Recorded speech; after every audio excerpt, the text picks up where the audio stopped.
I now give the floor to His Excellency Kim Song-yong, Vice Minister for Foreign Affairs of the Democratic People's Republic of Korea.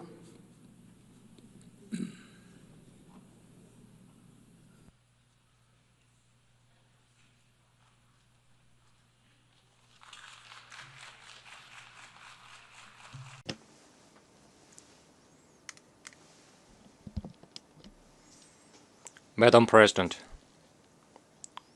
Mr. Secretary General, distinguished delegates.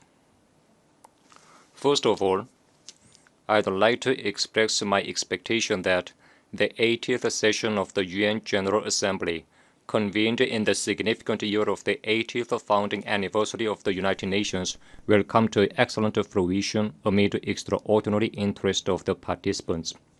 Taking note of the opening address of Mr. Guterres and the UN Secretary General on September 3, I commend his assertion that the role of the UN, the one-of-a-kind podium, should be enhanced, since an individual state cannot address issues alone, and that the UN should be reformed to fit for the 21st century.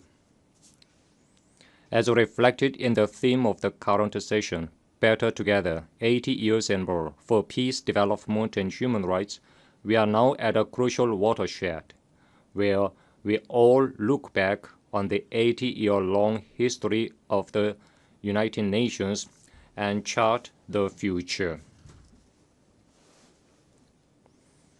80 years ago from now, humankind adopted the UN Charter on the debris of the disastrous war, thereby laying a cornerstone for the contemporary international relations and establishing the most inclusive international organization, the United Nations. Since its foundation, the UN has made remarkable successes in various fields, including peace and security and socio-economic development, by accelerating decolonization worldwide and leading the codification of universal norms of international law. Despite many twists and turns, it is fortunate that a new world war has not broken out. It can be said to be a desired result of the main spirit of the UN Charter to save succeeding generations from the scourge of the World War, which twice has brought untold sorrow to mankind. We cannot underestimate the role that the UN played in promoting cooperation among nations in the socio-economic fields such as poverty eradication and fight against communicable diseases, and in propelling sustainable development at a global level.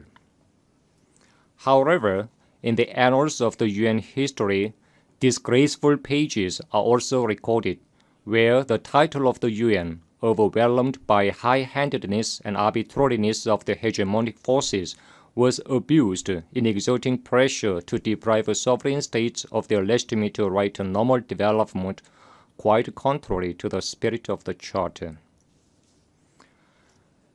We should not feel relieved nor congratulate ourselves on the non-occurrence of the World War III for the past 80 years.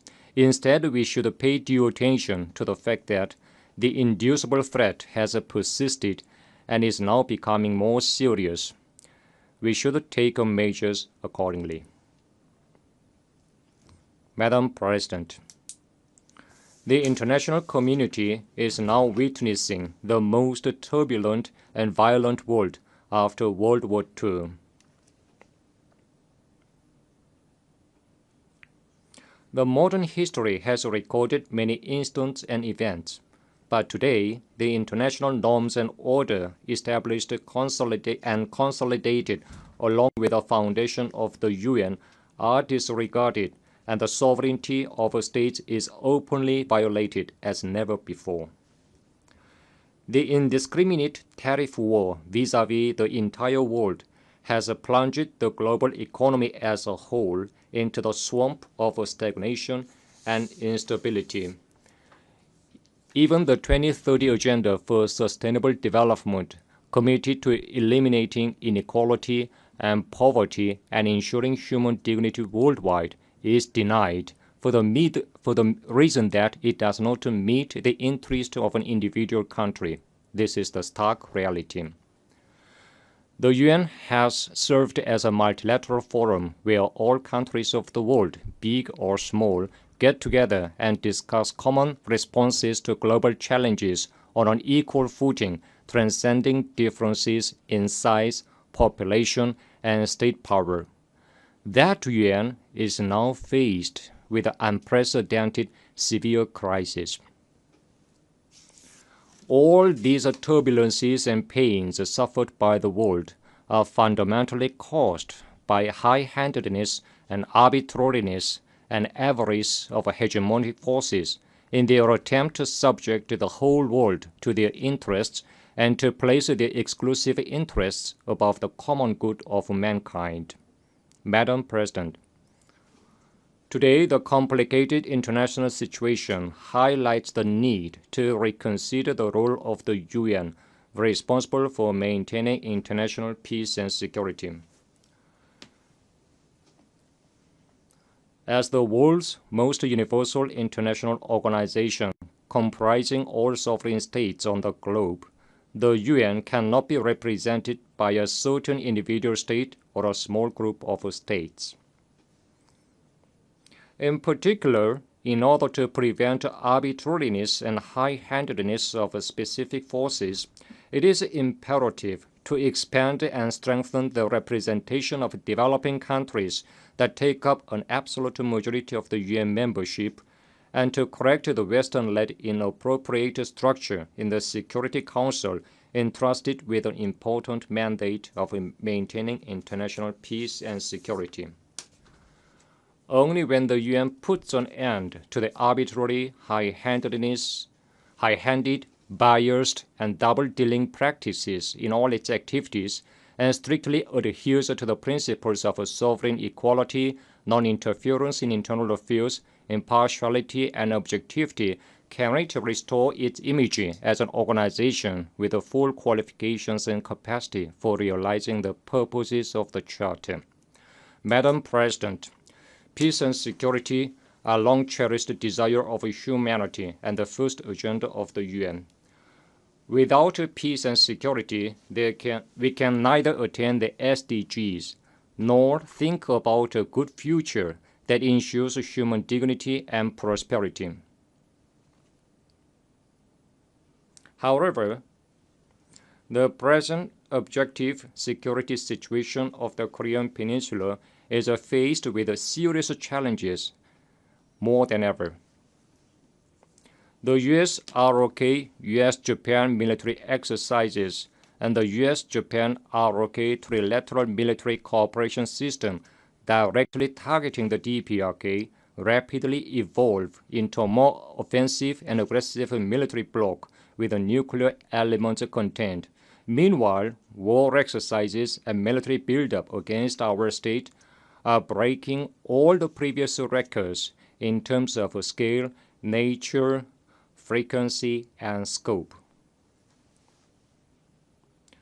Nowhere in the world can we find such a place as the Korean Peninsula, where the world's biggest nuclear weapon state and its allied forces conduct bilateral and multilateral war exercises all the year round, and even stage real war drills simulating the use of nukes targeting a sovereign state by mobilizing massive multinational combined forces and latest strategic assets.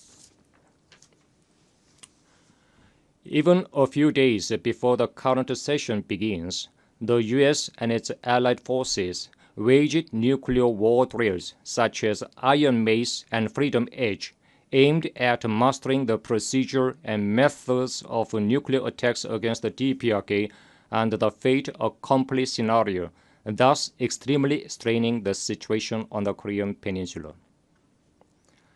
Yet, even in the face of the tremendous military threat directed against the DPRK and the dangerous security landscape, roaring guns of war are silenced, and peace and security are firmly safeguarded on the Korean Peninsula. This is an undeniable reality.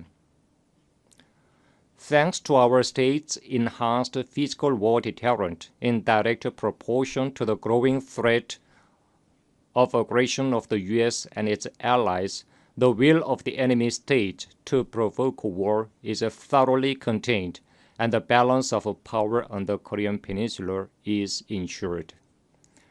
In order to permanently maintain this state of balance and ensure everlasting peace on the Korean Peninsula, we have stipulated nuclear in our Constitution as a sacred and absolute thing that can never be touched upon and tampered with. Imposition of denuclearization on the DPRK is tantamount to demanding it to surrender sovereignty and the right to existence and violate the Constitution. We will never give up sovereignty, abandon the right to existence, and violate the Constitution. Comrade Kim Jong-un, President of the State Affairs of the DPRK, made it clear at the 13th session of the 14th Supreme People's Assembly on September 21 that our party and the government would invariably and firmly safeguard, without the slightest vacillation, the Constitution of the DPRK and its basic law on the policy of nuclear forces, perpetuating the possession of nuclear weapons, and thoroughly guarantee the supreme interest of our state. The policy line of a Comrade President of the State Affairs represents our state law, and we will defend the state law without fear. We will never give up nuclear, which is our state law, national policy, and sovereign power, as well as the right to existence. Under any circumstances, we will never walk away from this position.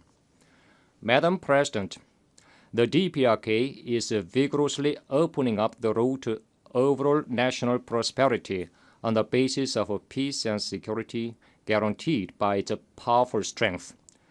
Vigorous efforts are underway to further consolidate the driving force and potentials for development of a self-reliant national economy in the overall national economy, including industry and agriculture, and to meet the output target. As a result, the completion of the 5-year plan of national economic development set forth by the 8th Congress of the Workers' Party of Korea is definitely within reach. Notably, construction of 50,000 residential houses in Pyongyang is carried out without fail on an annual basis, well ahead of schedule. Meanwhile, creatures for welfare of the people, including rural dwelling houses, large-scale greenhouses, and modern hospitals, are being built grandiosely. With a view to providing all people with a fluent and civilized new life and rapidly raising the level of development of all regions within a short period of 10 years, the newly adopted policy of rural development is dynamically executed with tangible results one after another. The DPRK is confidently following the road of its own choice without any fluctuation or vacillation, even under the political turmoil worldwide. This reality is a brilliant fruition of the unshakable spirit of independence and correct leadership of the Workers' Party of Korea and the government of the DPRK. Madam President, this year, marking the 80th anniversary of the end of World War II, colorful political and cultural events have taken place in various countries commemorating the victory in the anti-fascist World War. It is an expression of the rock-firm will of the righteous international community not to tolerate the attempts to deny the result of the anti-fascist World War and national liberation struggles achieved at a tremendous sacrifice. 8 years have passed since the end of World War II. Yet genocide and crimes against humanity that can even overshadow Hitler are now openly committed in the Middle East, much to the consternation of the world.